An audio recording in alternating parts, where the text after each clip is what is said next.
mata kuliah PBO itu sebenarnya 3 SKS, ya 3 SKS, namun untuk 3 SKS itu dibagi jadi 2 SKS teori dan 1 SKS praktikum, maka di kelas teori itu maksimal seharusnya ya 100 menit. Namun sebenarnya secara porsi jadwal itu kalian ada 120 lah ya, ada slot jadwal itu 120 menit. Jadi sebenarnya kalau kita ternyata ada pembahasan yang cukup kompleks dan memang membutuhkan diskusi lebih, maka masih ada spare waktu tambahan 20 menit. Namun sebenarnya secara porsi kalian itu sebenarnya dalam 1 minggu 100 menit itu harusnya sudah cukup secara teori ya. Nah nanti 1 SKS-nya itu praktikum itu akan dilaksanakan dalam durasi waktu 2 jam. Ya.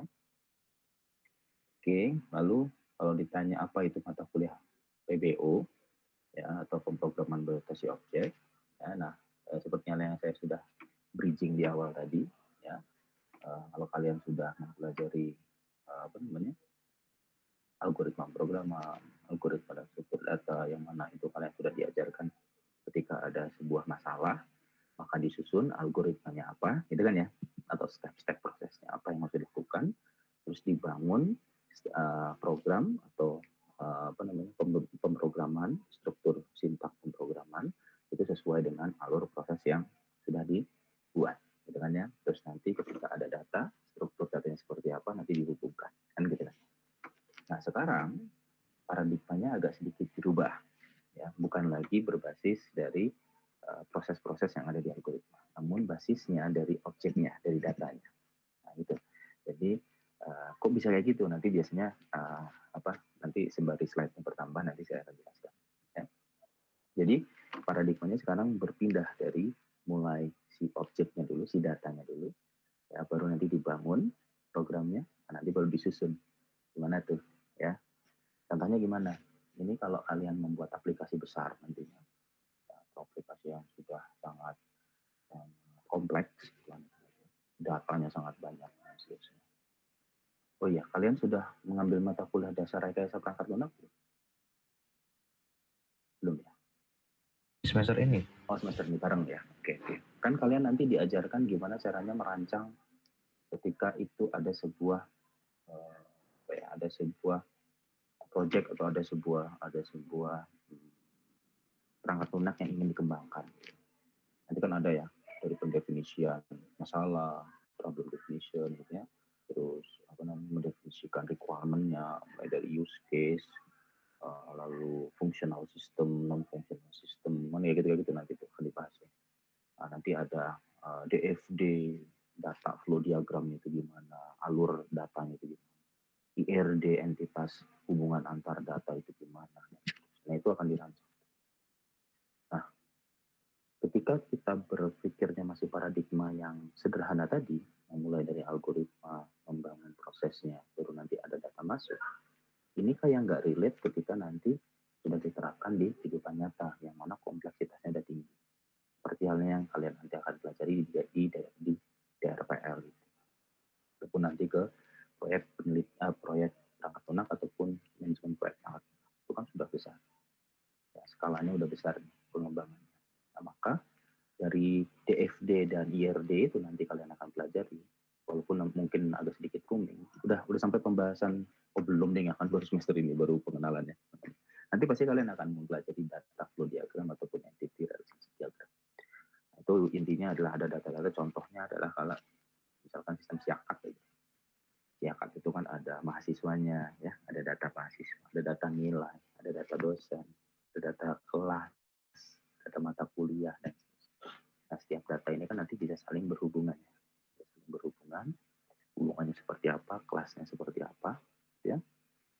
Nah itu nantinya data-data tersebut itu punya hubungannya seperti apa, fungsi-fungsi yang melekat dari si data itu di mana dan seterusnya, itu baru digabungkan menjadi satu. Nah itulah menjadi satu sistem kesatuan yang kompleks besar. Nah cara berpikir seperti itulah yang akan dibangun di dalam object oriented programming. Jadi mengapa penting belajar PBO? Ya tadi yang saya katakan, ketika sistemnya atau aplikasinya itu cakupannya udah besar, itu sulit ketika kita berpikirnya adalah proses demi proses. Buat dulu algoritma secara keseluruhan, semua bisnis proses, semuanya dibangun dulu algoritma, itu panjang sekali nanti. akan lebih relatif lebih mudah ketika kita fokus di data ini, data mahasiswa. Data mahasiswa itu bisa ngapain aja. Data mahasiswa bisa di-create, read, update, delete. Data mahasiswa punya hubungan dengan pengambilan mata kuliah. Maka nanti dibikin relasi bagaimana hubungan antara mahasiswa dengan mata kuliah. Nanti mata kuliah punya nilai untuk mahasiswa tertentu. Nanti gimana hubungannya lagi. Nah, itu. Jadi dibangun berdasarkan hubungan antara objek atau hubungan antara data. Ya. Nah, itu adalah mengapa pentingnya PBO. Nah, paradigma berpikirnya, paradigma programannya, kalau yang tadi yang sudah katakan, ini bisa kalian baca sebenarnya. Di mana kalian kemarin itu mempelajari algoritma pemrograman, lalu mempelajari algoritma dan struktur data, itu berpikirnya masih di sini, paradigma prosedural.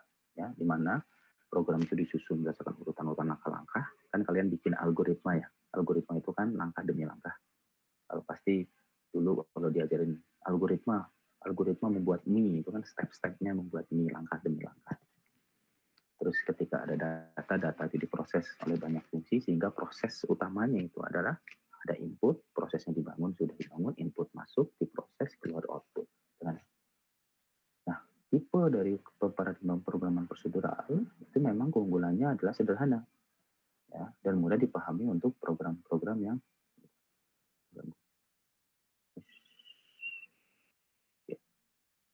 program yang mudah gitu ya, program mudah atau kecil. Ya, namun kekurangannya adalah ketika itu untuk sistem yang besar itu jadi sulit karena terlalu banyak, panjang algoritmanya harus disiapkan. Ketika ada perubahan, ketika udah algoritmanya panjang sekali dan kita berpikirnya adalah proses oriented ya berarti step-step oriented itu, ketika ada perubahan kecil itu kita nyari itu.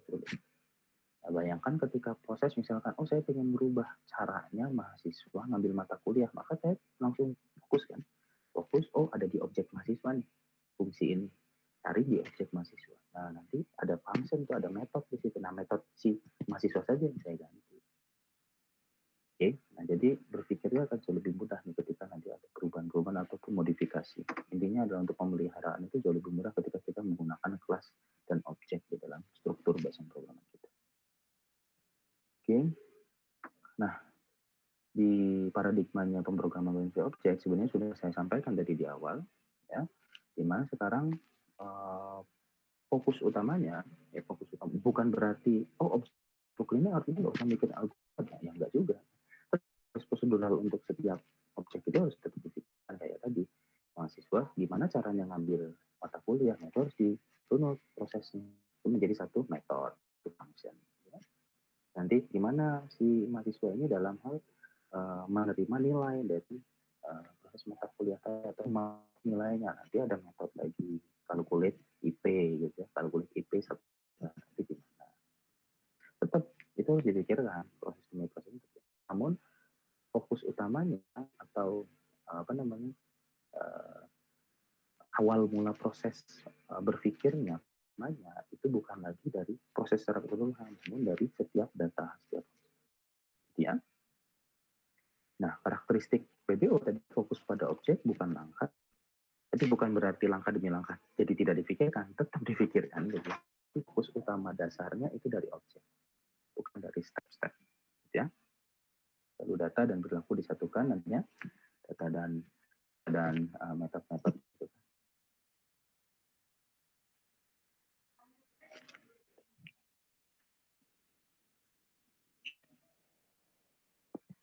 Oke, lalu data dan metode itu nantinya dihubungkan tadi ya, antara data, ada data mahasiswa, ada data mata kuliah, ada data nilai, gitu ya. Jadi gimana hubungannya? Nanti digabungkan dengan metode atau dengan function. Nanti akan menggambarkan gimana tuh interaksi mereka. Nah, itu interaksinya antara. Nah, nantinya di PBO itu ada beberapa istilah nih yang harus kalian pahami nih teman-teman. Ada kelas, ada objek, ada atribut, metode, parameter, konstruktor. Mudahnya adalah gini. Kelas itu kategori utamanya besarnya. Objek itu contoh-contoh atau instan-instan atau komponen-komponen dari si kategori besar tadi. Oke. Nah, si kategori besar tadi itu punya informasi-informasi yang melekat. Begitu pula objek tadi punya informasi-informasi yang melekat. Nah, itu informasi-informasi yang melekat tersebut itu disebut dengan atribut. Ya. Lalu proses-proses yang bisa dilakukan di kategori besar ataupun di instant di objek, ya, atau bisa dibilang dengan istilah function. Kalian sudah belajar subprogram kan ya? Sudah ya? Belum? Sudah, Pak. Sudah ya. Function prosedur gitu kan udah kan ya? Udah paham kan ya? Sudah? Sudah, Pak. Oh, sudah. Sudah pahamnya tapi lama banget jawabnya. Ini sudah paham beneran atau gimana nih? Nanti kaitannya function prosedur nanti ya. Jangan lupa nanti ada subprogram. Nah, function prosedur itu yang melekat di setiap kelas ataupun nanti ada setiap objek itu disebut dengan mapper. Oke. Nah, lalu setiap function prosedur itu kan kadang-kadang butuh parameter ya. Ingat nggak kalau kalian buat function, misalkanlah function untuk menghitung perkalian deh. Kan misalkan ada dua variabel tuh yang dimasukin misalkan. Itu kan ya, misalkan A dan B, integer A sama integer B misalkan di parameter di function tersebut. Nah, itu disebut dengan parameter. Nah, kalau konstruktor, nah ini bedanya. Konstruktor itu sebenarnya pembuat objek dasar ketika kelas itu mulai dibangun. Ya, contoh, misalkan, ini saya langsung contohkan saja. Nah, misalkan ketika ada kelasnya adalah misalkan saya contohin Civitas Akademika ITERA.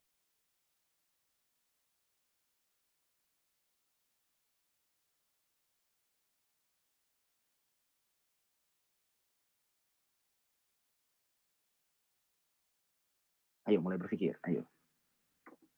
Ini bukan maksud saya, ayo dipikirkan. Ini 2 juta.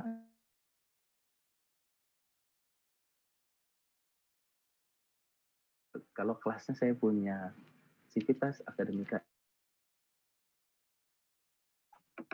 kira-kira apa informasi yang melekat di Civitas Akademika ITERA? Paham nggak ya Civitas Akademika ITERA itu apa ya?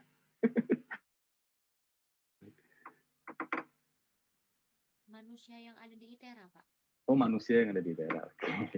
Yang ada identitas ITERA, kayak pegawai, mahasiswa, dosen. Ada pegawai, ada mahasiswa, ada dosen, gitu kan ya.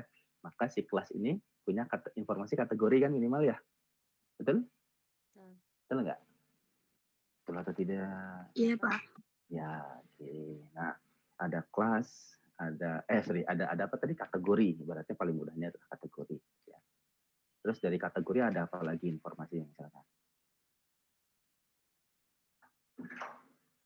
Yang dibutuhkan di kelas tersebut. Ada informasi jumlah, kan pasti kan nanti ada kaitannya dihitung kan, berapa jumlah pegawai, staff, berapa jumlah dosen, berapa jumlah mahasiswa, kan gitu kan ya, ada kan ya kategorinya. Nah, seperti itu.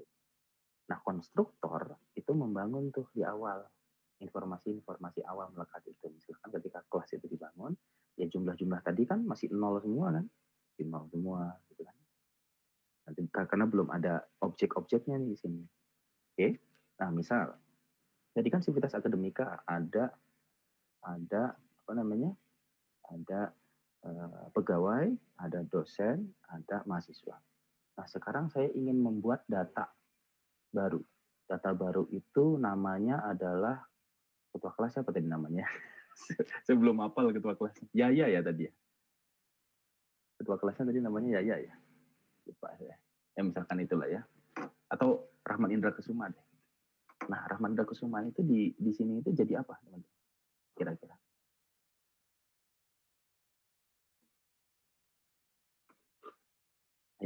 Ayo nggak apa-apa, berpendapat nggak apa-apa. Saya malah senang kalau rame. Jadi kalau kuliah saya itu jangan diem semua. Nanti ketemu di kelas gitu pasti saya. Slide itu mah nggak saya baca, biasanya malah saya tanya-tanya aja. Yuk. Rahman Indra Kesuma itu sebagai apa di sini? Tadi kan kelasnya adalah Civitas Akademika ITERA. Konstruktornya udah saya jelasin kan ya. Ketika kelas itu dibangun, maka jumlah semua itu kan kosong. Dan lain-lain nantinya. Fungsi-fungsinya sebenarnya nanti fungsi-fungsinya langsung tergenerate semua. Gitu. Itu konstruktor. Konstruktor itu istilahnya. Ya, gimana? Rahman Indra Kesuma itu ada di mana? Atribut, Pak. Ya sebenarnya sih nanti diisinya di atribut betul. Tapi gimana ya? Ketika saya ingin membuat Rahman Indra Kesuma, itu awal mula saya langsung membuat atribut atau membuat yang mana? Membuat data untuk menyimpan Rahman Indra Kesuma gitu. Untuk menyimpan informasi Rahman Indra Kesuma. Itu saya simpannya di mana? Langsung di atribut sini, atributnya kelas, atau kemana? Di kelas, Pak. Di kelas? Di kelas ya. Ada yang di kelas, ada yang di atribut. Yang paling tepat adalah dia akan sebagai objek. Ya, jadi ibaratnya kalau paling mudahnya kelas ini mobil, objeknya itu adalah mobil Panther, ada mobil Agia, ada mobil sorry. Itu namanya ibaratnya ada ya. Ya boleh mobil 1, mobil 2, mobil 3, mobil 4, mobil 5 lah ya, seperti itu. Nah, mobil 1 itu punya atribut namanya misalkan atau mereknya Panther gitu ya. Mobil 2 nanti mereknya adalah Agia, Ayla dan seterusnya. Nah, maka tadi yang saya katakan ini adalah Sivitas Akademika ITERA. Di sini objeknya nanti ada dosen 1, dosen 2, dosen 3, dosen 4, dosen 5, mahasiswa 1, mahasiswa 2, mahasiswa 3, dan seterusnya gitu ya. Nah, atribut yang melekat di objek dan kelas itu bisa berbeda. Ya. Misalkan di sini objek nama gitu kan ya. Ini kan melekatnya di sini. Nama, NIM-nya kalau itu mahasiswa, NIP itu kalau itu dosen, siapa lagi? NRK kalau itu pegawai, jenis kelamin, tahun masuk, program studi dan seterusnya. Nah, itu melekatnya di objek, atribut yang melekat di objek. Jadi ada atribut yang melekat di objek, ada atribut yang melekat di kelas. Jadi ya, sampai situ paham dulu atau tidak? Paham ya? Tidak bisa ya menangkap ya? Nah, itu adalah hubungan antara atribut kelas, atribut objek, kelas dengan objek, ataupun konstruktor dengan kelas dan objek. Ya. Nah, lalu kalau metode dan parameter, ya, ini function atau prosedur yang melekat, baik itu di biasanya kita lekatkan di kelas. Kita lekatkan di kelas. Ya. Nah, misalkan di metodenya itu apa? Metode paling mudah ketika di sistem adalah create, read, update, delete. Itu aja. Ya. Misalkan create atau ngupdate data kelas. Ya, atau ngupdate data si objek misalkan. Ya. Update data berkaitan dengan dosen 1. Maka nanti parameter yang diinputkan bisa macam-macam. Ada parameter nama, ada parameter ini. Jadi parameter dan atribut bisa sama, tapi nggak harus sama gitu. Ya, karena parameter itu bisa jadi kayak menghitung berapa jumlah SKS beban mengajar dosen, itu kan jadinya nggak sama dengan atribut. Ya, parameternya mungkin cukup ambil itu ingin diambil semester berapa, tahun berapa, tahun ajaran berapa, gitu ya. Atas nama dosen siapa, nick-nya gitu ya. Nick-nya. Nah itu parameternya. Jadi nggak harus sama, tapi bisa sama dengan atribut yang melekat di objek dan kelas. Sudah mulai puyang? Sampai sini ada pertanyaan dulu atau tidak? Itu paradigmanya dulu nih. Waduh udah jam 10 lewat 6 ya. Oke, saya lanjut dulu ya. Oke. Nah maka dengan saya jelaskan seperti tadi, ya, kan sedikit berbeda kan cara berpikirnya dengan yang sekuensial ataupun prosedural tadi. Maka sebenarnya ada kelebihan dan kekurangannya di PBO. Ya, intinya yang bisa kalian baca di sini. Pada dasarnya adalah kalau kumpulan PBO, kita jadi lebih dekat ke permasalahan di kehidupan nyata, bukan lagi sekedar buat aplikasi untuk menghitung ini, buat aplikasi untuk menghitung IPK, tidak hanya tapi membuat sistem secara keseluruhan, dan itu ada hubungan banyak objek di dalamnya. Ya, itu lebih dekat. Kompleksitas sebesar apapun itu bisa di-solve ketika kita pecah objek per objek, ya, yang harus dihubungkan. Untuk proses reuse-nya, untuk proses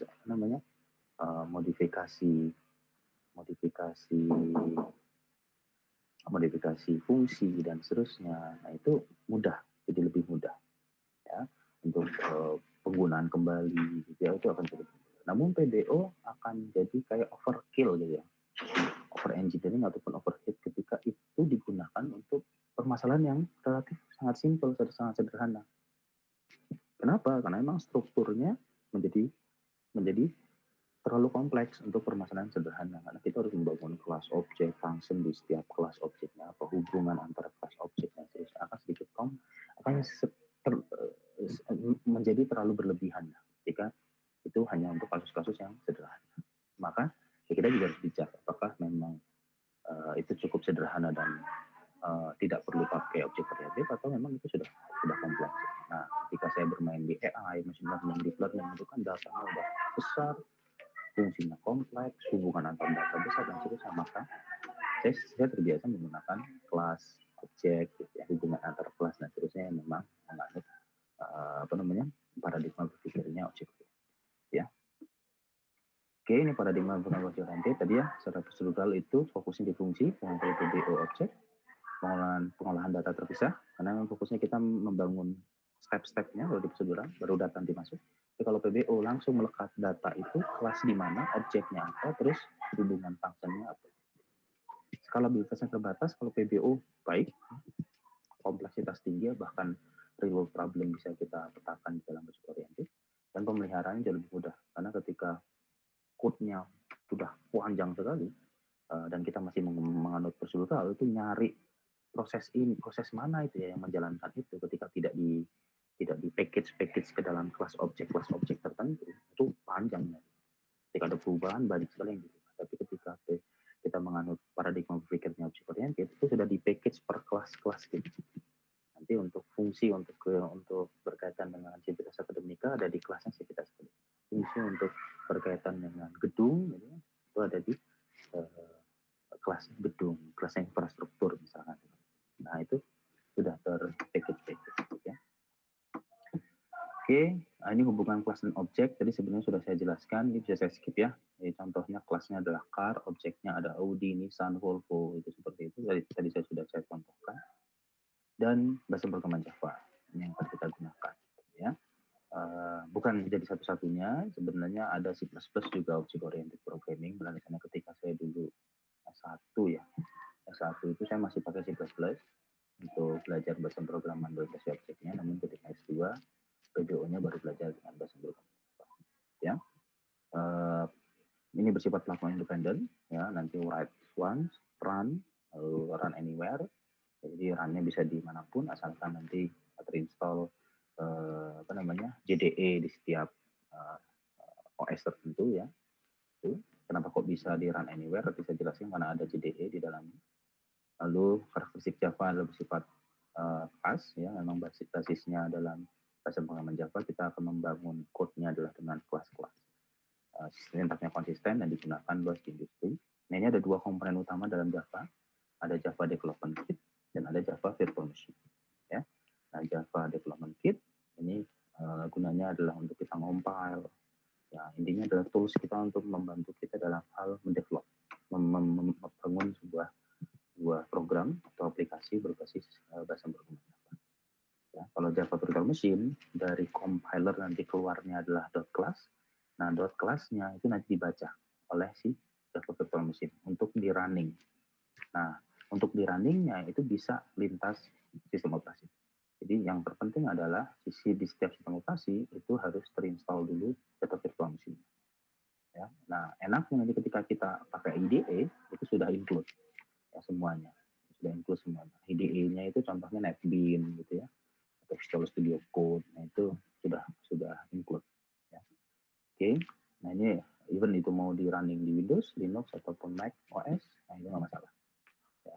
Karena seperti halnya saya kadang-kadang kalau ngajar ini saya di Mac OS dulu, saya pakai Windows itu masih Windows, di komputer saya yang di sini yang untuk coding AI itu juga pakai Python. Kalau yang running Java nggak ada masalah, yang penting class-nya itu di bawah ya. Ini IDE-nya, ini yang saya sebutkan, Integrated Development Environment, itu banyak. Intinya ada editornya, lalu ada macam proyeknya, build, run, debugging, dan seterusnya. Yang akan digunakan sih yang kalau disimulasikan di kelas dan seterusnya itu pakai NetBeans ya. Tapi sebenarnya bisa pakai yang lain. Kalau memang ada yang familiar dengan VS Code itu silahkan pakai VS Code juga boleh, tidak ada masalah. Ya. Oke, instalasi JDK, NetBeans itu penting ya, itu tolong dilakukan untuk persiapan teman-teman. Nanti khususnya di pertemuan kedua, karena pertemuan kedua nanti sudah mulai masuk ke pembangunan kelas objek, ya, dan juga pengenalan bagaimana metode untuk di kelas. Gitu ya. Nah, ini nanti kelasnya itu menjadi wadah program di dalam bahasa programan Java. ya. Dan setiap membangun sebuah bahasa membangun program berbasis bahasa programan Java itu pasti ada satu method main, di mana method main itu adalah itu menjadi compile utamanya. Ya, tugasnya adalah dia menggabungkan seluruh programnya itu menjadi satu di sini. Ya, biasanya dicirikan dengan keyword public static void main. Publicnya sifat dari visibility-nya adalah public, static intinya adalah dia tidak perlu ada instant di fungsi ini, di kelas ini, ini kelas, ya. Tidak perlu ada instant di sini. Void itu mengartikan ini prosedur yang tidak perlu ada return value, dan main mencirikan bahwa ini adalah subprogram utamanya, berarti gitu, program. Ya kayak kalian belajar di C atau C++ ya. Kalian algoritma programan ataupun AST kemarin pakai bahasa programan apa? C++, Pak. C++. Kan ada integer main atau void main gitu kan? Ya? Iya, Pak. Iya, Pak. Nah, itu sama. Dasarnya itu sama.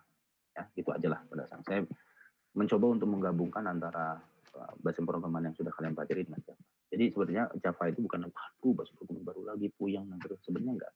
Nah, basisnya itu mirip. Basisnya itu mirip. Cuma beda sintaktiknya aja. Ya, nah ini contohnya. Nanti saya contohin aja lah ya di ini. Oh, ini kan udah selesai. Ini saya contohin aja gimana caranya membangun sebuah programnya. Oke, ini compile run ya. Compile nanti dari .java akan dikompile menjadi kelas. Nanti kelasnya akan di run dengan Java Virtual Machine. Nah, kalau kita compile run di NetBeans itu sudah jadi satu kesatuan. Ini gitu ya. Oke, ini kalau saya running di NetBeans, ya, saya sudah buat project. Tapi kalau saya mau buat project baru, misalkan new project, projectnya adalah misalkan pertemuan satu PBO, ya, gitu.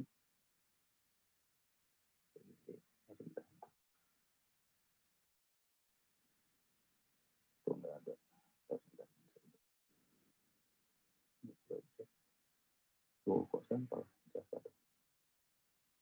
Oh ya, sorry, ini bukan nama. Next dulu. Nah ini ya, project name-nya pertemuan satu PBO. Itu finish. Jadi langsung buat kelas. Nah ini kelas package-nya, dan udah langsung kayak gini. Ya, jadi enak gitu. Jadi kalau kita mau nulis di sini, ya, system out dan gitu. Yang paling awal kan kalian pasti bikin hello world. Pasti kan. Ya. Nah kalau Python, saya biasanya Python nggak ada titik koma itu awalnya tadi. Ini ada error titik koma. Biasa kalau kayak Python ya. Tinggal run. Kalau run-nya di sini adalah hasil compile dan debug run-nya langsung. Ya, udah jadi selesai. Ya. Mudah kan? Kalau pakai IDE mau mudah, nggak perlu ini menginstal satu persatu gitu. Dan semuanya sudah ada tuh package-nya, public class-nya, public static void main-nya udah langsung diklik. Nanti ketika kita membangun kelas-kelas lain bisa nanti tinggal dipanggil di sini ya. Nah, import kelas apa, jadi import kelas apa nanti kita gunakan gitu. Nanti akan lebih kompleks pembangunan programnya akan dijalankan di pertemuan-pertemuan berikut. Mungkin itu teman-teman yang bisa saya sampaikan, sudah lewat dari 10.15.